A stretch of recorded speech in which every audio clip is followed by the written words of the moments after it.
गजेंद्रगड हे ऐतिहासिक गाव साधारणतः बदामीचे चालुक्य त्यांच्याशी निगडीत असलेला किल्ला ही खूप प्राचीन, परंतु छत्रपती शिवरायांनी किल्ला नीट व्यवस्थित बांधून घेतला आणि किल्ल्याला पुन्हा एकदा वैभव प्राप्त झालं. गुड मॉर्निंग, सुप्रभात मित्रांनो. आणि बऱ्याच दिवसानंतर आपण आज कर्नाटकातला एक दमदार किल्ला पाहायला आलोय. रात्री पोचलो इथं. एक हॉटेल घेतलं, हॉटेलला थांबलो. बकवास हॉटेल, नाव नाही सांगत. आणि रात्री थोडंसं खाल्लं, भूक नव्हती तशी, खाऊन झोपलो. सकाळी उठलो आणि किल्ल्याला आलो आहे. दमदार म्हणजे भरपूर दमदार किल्ला आहे, तुम्हाला दिसत असेल. अगदी तुम्ही बरोबर ओळखलं, आपण आलो आहे गजेंद्रगडला. गजेंद्रगड हा कोल्हापूरपासून साधारणतः 260-270 किलोमीटर अंतरावर आहे. आणि आपण आता किल्ला चढतो आहे. त्याच्यामुळं महत्त्वाची गोष्ट म्हणजे मी नाश्ता केला नाही, त्याच्यामुळे मला न बोलता किल्ला चढायचा आहे. आपण किल्ला बघूया. दमदार आहे, मात्र खरंच दमदार आहे. कारण की हंपी बदामी जर तुम्ही पाहिला असेल, वाव, अजून एक किल्ला दिसतोय तिथं, तो पण बघायचा आहे. अगदी हंपी बदामीसारखं रॉक फॉर्मेशन आहे. अफलातून आहे यार, इथं 2-3 दिवस काढायला लागणार. गजेंद्रगडाला मोठा इतिहास लाभलेला आहे.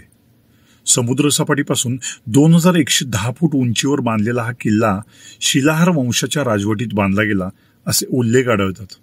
त्यानंतर स्वराज्याचे छत्रपती शिवाजी महाराज यांनी या किल्ल्याला डागडुजी करून मजबूत बनवले. किल्ल्याला भक्कम गोलाकार बुरुज आहे. पाहता क्षणी काय देखना बुरुज आहे असं वाटतं. बुरुजालाच एक सज्जन खिडकी केली, अफलातून कारागिरी. म्हणजे जे बांधलं कसं असेल यार, मस्त बांधलंय. पाहायचं आहे. पण ते गडाच्या बुरुजाजवळ आल्यावर सुरुवातीला एक मंदिर लागतं, बहुधा ते मारुतीचं असावं. त्याच्यानंतर अशा प्रकारे गडाचा गोमुखी दरवाजा आपल्याला पाहायला मिळतो. या दरवाजावर सिंह कोरलेले आहेत आणि एक नागशिल्प देखील आहे, पंचमुखी नागाचं. इथेही एखादं मंदिर असावं बहुतेक. बुरुजाला सज्जा आणि खिडकी अतिशय सुरेख पद्धतीने कोरल्या गेलेल्या आहेत. म्हणजेच बुरुजाच्या आतून तुम्हाला सज्जात येऊन गॅलरी मिळते. अशी बांधणी बहुधा राजस्थानच्या किल्ल्यात असते. गजेंद्रगडाचं प्रवेशद्वार भक्कम आहे आणि संपूर्ण दगडात बांधलेलं आहे. तुम्ही वर पाहू शकाल, 2 सिंह निकुंभ तोंडात पकडलेला दिसतोय. इथं पंचमुखी नाग आहे जो दिसतो आणि पट्टिकेवर गणपती. खूपच सुंदर आणि प्रतिम दरवाजा. बऱ्याच दिवसांनी इतका सुंदर दरवाजा पाहायला मिळाला. दुसरी गोष्ट, आतमध्येच खांब आहेत. दरवाजाच्या वरच्या पिलर्सला सपोर्ट देण्यासाठी ती खांब केलेली आहेत. आपण आज जातोय. हर हर महादेव. दुसऱ्या म्हैसूर युद्धानंतर टिपू सुलतानला मराठे आणि निजाम यांच्याशी म्हणजे 1786 ते 1787 दरम्यान सशस्त्र संघर्ष करावा लागला. गजेंद्रगडाच्या तहाने युद्धाची सांगता झाली. टिपू सुलतानने बदामी मराठ्यांना सोपवले. त्यामध्ये काही कलमे ठरली गेली. टिपू सुलतान कालोपंतांना सोडून देईल. आदोनी, कित्तूर आणि नरगुंद यांच्या पूर्वेच्या शासकांना ते राज्य परत करेल. बदामी मराठ्यांना सोपवले जाईल. टिपू सुलतान मराठ्यांना दरवर्षी 12 लाखांची वार्षिक खंडणीही देईल. त्या बदल्यात टिपू सुलतानला त्यांनी युद्धात ताब्यात घेतलेली सर्व ठिकाणी मिळतील. त्यात गजेंद्रगड आणि धारवाड यांचा समावेश होता. टिपूला मराठे नवाब टिपू सुलतान फतेह अली खान या सन्माननीय उपाधीने संबोधित करतील.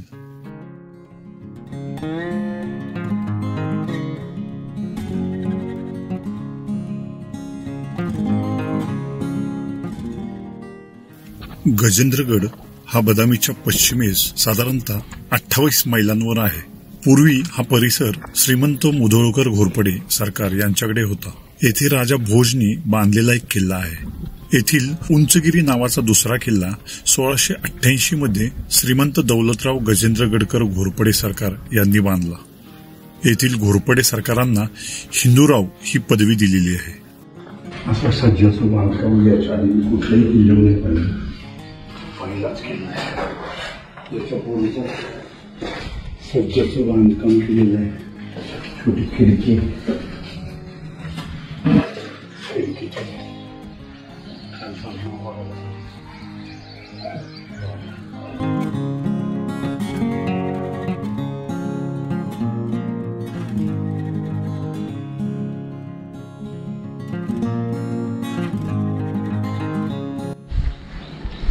खूपच अप्रतिम बांधकाम आहे.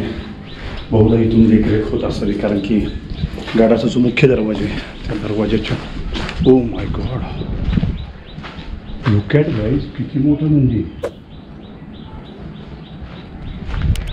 मी काय सांगत होतो, हां, गडाचा जो मुख्य दरवाजा आहे त्या दरवाजाच्या वरच्या बुरुजावर नेमकी ती खिडकी आहे, त्याच्यामुळं वरून देखरेख होत असावी असा प्राथमिक अंदाज लावता येतो.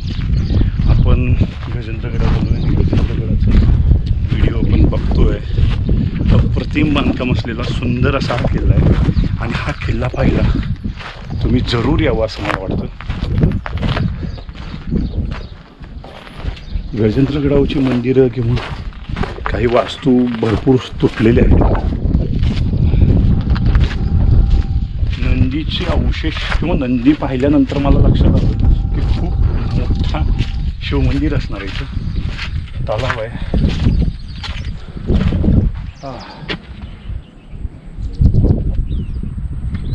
तिथं हत्ती आहे आणि ही विहीर आहे बरं का, पाण्याची विहीर आहे. इतक्या उंचावर कातळात खोदून काढले, त्याला बांधकाम केलं आहे. आणि लुक ॲट गाईज, किती मोठा नदी आहे तिथं. इकडून एक पायऱ्या आहेत, या बाजून एक पायऱ्या आहेत, त्याच्या 2 पायऱ्या केलेल्या आहेत, 2 बाजूनं 2 वाटा.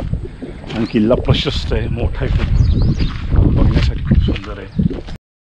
श्रीमंत बहिर्जी घोरपडे सरकार यांनी छत्रपती राजाराम महाराजांच्या कारकिर्दीत गजेंद्रगड व गुत्ती मिळवली. सरसेनापती संताजी हे श्रीमंत बहिर्जी गजेंद्रगडकर घोरपडे सरकार यांचे भाऊ होय. सरसेनापती संताजी घोरपडे यांच्या वंशजांना पुढे कापशी म्हणजेच आजचे सेनापती कापशी हे गाव इनाम मिळाल्याने त्यांच्या वंशजास कापशीकर घोरपडे सरकार असे नाव पडले. श्रीमंत बहिर्जी घोरपडे हे गजेंद्रगडाला राहिल्याने त्यांच्या वंशजास गजेंद्रगडकर घोरपडे सरकार म्हणू लागले. इथं भरपूर पाऊस पडायचा आणि त्याच्यामुळे किल्ल्यावर साचलं जाणार एक्सेस पाणी. आउटलेट कसं काढलंय बघा, या आउटलेटमधून बाहेर काढले. इथं बघण्यासाठी काहीतरी केलं असेल किंवा बांधकामाच्या अवशेष थोडेशी खूप मोठ्या शिळा आहेत या, आणि त्याच्या बांधकामाचा अवशेष आणि ती खिडकी जी बुरुजात आहे जी आपल्याला पाहायला मिळते. आणि असा आहे आपला गजेंद्रगड. श्रीमंत बहिर्जी गजेंद्रगडकर घोरपडे यांचा वडील मुलगा हा 22 वर्षाचा असतानाच एका लढाईत ठार झाला. कोल्हापूरची महालक्ष्मी देवीची मूर्ती यवनी आक्रमणाच्या भयामुळे मध्यंतरी दुसरीकडे लपवून ठेवली होती. तिची पुन्हा प्रतिष्ठापना कोल्हापूरच्या राज्याच्या स्थिरतावर होताच श्रीमंत शिदोजीराव गजेंद्रगडकर घोरपडे सरकार यांनी 26 सप्टेंबरला केली. त्याबद्दल गजेंद्रगडकर घोरपडे सरकारांना देवीच्या प्रधानकीची वस्त्रे व 5 गावाची सरदेशमुखी इनाम मिळाले. श्रीमंत शिदोजी गजेंद्रगडकर घोरपडे सरकार हे पेशव्यांना अनुसरून वागे. त्यांचे श्रीमंत मुरारीराव, श्रीमंत दौलतराव व श्रीमंत भुजंगराव असे 3 पुत्र होते. त्यापैकी श्रीमंत भोजेंद्रराव गजेंद्रगडकर घोरपडे हे वयाच्या 20व्या वर्षी एका लढाईत मरण पावले. श्रीमंत मुरारीराव गजेंद्रगडकर घोरपडे सरकार हे पराक्रमी होते. ते जवळजवळ स्वतंत्र वागायचे. त्यांच्या पदरी कवायती पलटणी असल्याने त्यांचा दरारा निजाम, सुलतानी व इंग्रज यांच्याप्रती चांगलाच असे. श्रीमंत मुरारीराव गजेंद्रगडकर घोरपडे सरकार हे छत्रपतीतर्फे तिकडे बंदोबस्त ठेवी. श्रीमंत मुरारीराव हे बहुधा गुत्तीस राहायचे. 20-25 लाखांचा प्रांत त्यांनी काबीज केला होता. अनेक कारकिर्दी त्यांनी पाहिल्या होत्या. इंग्रजांनाही त्यांनी अडचणीत मदत केली होती. श्रीमंत मुरारीराव यांच्याकडे गुत्ती व श्रीमंत दौलतराव यांच्याकडे गजेंद्रगड अशी वाटणी छत्रपतींनी स्वतः करून दिली होती. मित्रांनो, गजेंद्रगड आपण फिरला, आपण नंदीजवळ जाऊया, कारण की इतका मोठा नंदी इतक्या उंचावर असा कसं काय बसवलं मला तर कल्पना नाही आहे. तर तो नंदी मला पाहायचा होता. मग नंदीजवळ जाऊया आणि तिथून आपण पुढे निघूया, कारण पाऊस भरपूर आला आहे, दाटून आला. आणि आपण आता चाललो आहे गजेंद्रगडावरून खाली.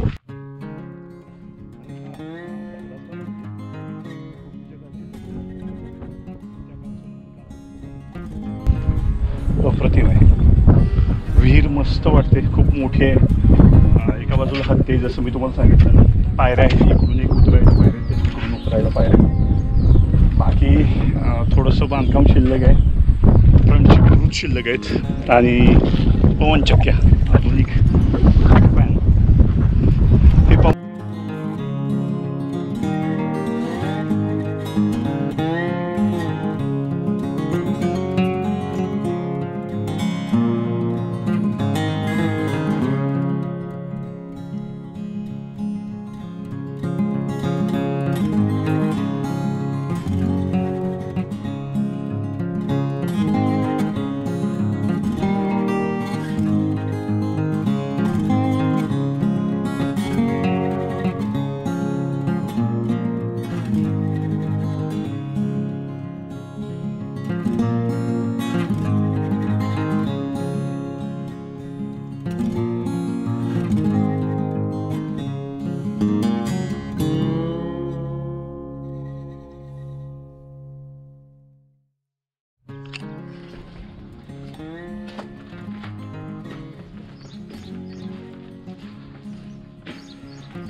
चला मित्रांनो, आपण गजेंद्रगड पाहिलं. आता आपल्याला नेक्स्ट किल्ला जो पाहायचा आहे तो पाहायचा आहे. त्या किल्ल्यावर जायचं आहे. इथून दिसतोय छोटा, पण उंचीला तेवढाच आहे. तर तो किल्ला फिरायचा आहे आणि त्याच्यानंतर थावड.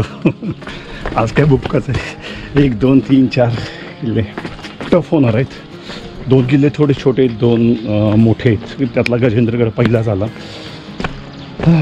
फक्त एवढंच की यार थोडी सनलाईट यायला पाहिजे होती, चांगले फोटोग्राफ्स मिळाले असते. पण ठीक आहे, इट्स ओके.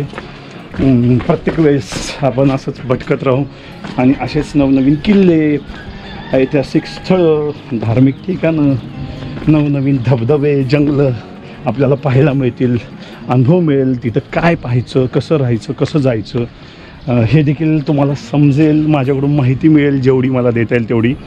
याच्यासाठी माझ्यासोबत कनेक्टेड राहा. आपला इंस्टाग्राम पेज आहे, फेसबुक पेज आहे आणि यूट्यूब चॅनल तुम्हाला माहीत आहे, life in wild life me Umakant.